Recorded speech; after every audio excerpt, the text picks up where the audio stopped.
নমস্কার। বিশিষ্ট নট ও নাট্যকার সরোজ ব্যানার্জি, যিনি গত 9 মাস আগে প্রয়াত হয়েছেন, তিনি ছিলেন গ্রাম বাংলার সংস্কৃতি চর্চার একবারে যুগান্ত সৃষ্টিকারী একজন মানুষ, যিনি গ্রাম বাংলায় তোলপাড় করে দিয়েছেন নাটক, যাত্রা, বিভিন্ন সাংস্কৃতিক অনুষ্ঠানের মধ্য দিয়ে। প্রচুর যাত্রাপালায় উনি ডাইরেকশন দিয়েছেন, অভিনয় করেছেন, এমনকি উনি একজন নাট্যকার। ওনার লেখা নাটক রাজ্য স্তরেও অনেক পাঁচ সম্মান নিয়ে এসেছে।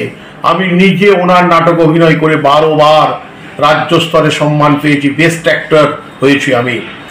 সেই সরোজ ব্যানার্জির ডায়মন্ড ক্লাব, যেটি রামজীবনপুরে একটি শৌখিন ক্লাব যারা জগদ্ধাত্রী পুজো করে, যখন আমি জানতে পারলাম যে তারা জগদ্ধাত্রী পূজা উপলক্ষে তাদের যে মঞ্চটি করেছে, সাংস্কৃতিক মঞ্চটি, সেই মঞ্চটি তারা সরোজ ব্যানার্জির নামে উৎসর্গ করেছেন, সরোজ ব্যানার্জির নামে।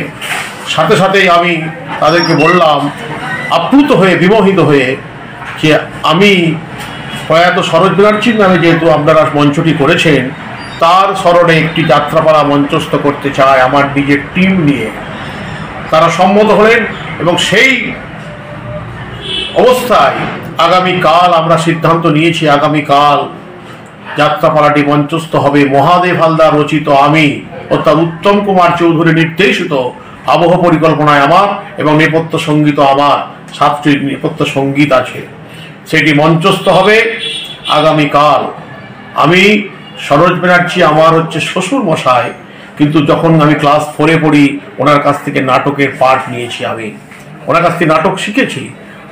আজও কিন্তু আমি বিভিন্ন জায়গায় ডাইরেকশন দিই।